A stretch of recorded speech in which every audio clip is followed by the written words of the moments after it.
اللہ رب العزت کی تقدیر کے اوپر راضی ہونا کیسا ہوتا ہے، یہ اہل غزہ نے مسلمانوں کو سکھایا۔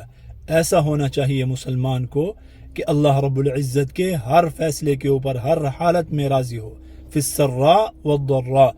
اور ایسا سکھایا کہ آج ان کی اس صفت کی وجہ سے لوگ مسلمان ہو رہے ہیں۔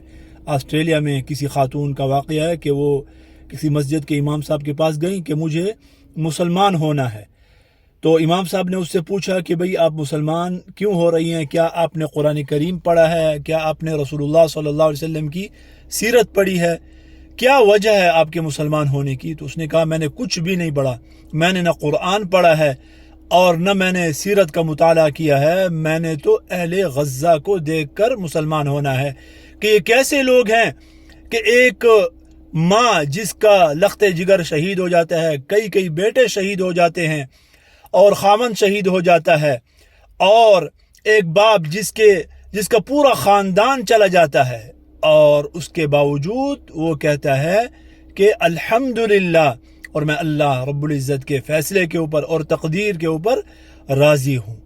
یہ ہے اہل غزہ کا ایمان، یہ ہے قابل رشک ایمان۔ ایسا ایمان اللہ رب العزت ہمیں نصیب فرمائے۔ ایسا ایمان جب ہوتا ہے تو اللہ رب العزت پھر استقامت بھی نصیب فرماتے ہیں۔ اور اہل غزہ کی فتح بھی یہ ہے کہ انہوں نے استقامت اختیار کی، 2 سال تک اتنے بڑے دشمن سے لڑے، اپنوں نے جفا کی، غیروں نے ظلم و ستم کے پہاڑ توڑ دیے، مگر ان کے پائے استقامت میں کوئی لغزش نہیں آئی، اپنے ایمان کے اوپر ثابت قدم رہے، اپنے گھروں کو نہیں چھوڑا، اپنے پیارے وطن کو نہیں چھوڑا، اور اللہ رب العزت کی ذات عالی سے کوئی شکوہ کوئی شکایت نہیں کی، بلکہ ہر حالت میں کہتے رہے حسبنا اللہ و نعم الوکیل، حسبنا اللہ و نعم الوکیل، الحمدللہ۔ یہ ہے ایمان۔ اللہ رب العزت ایسا ایمان ہر مسلمان کو نصیب فرمائے۔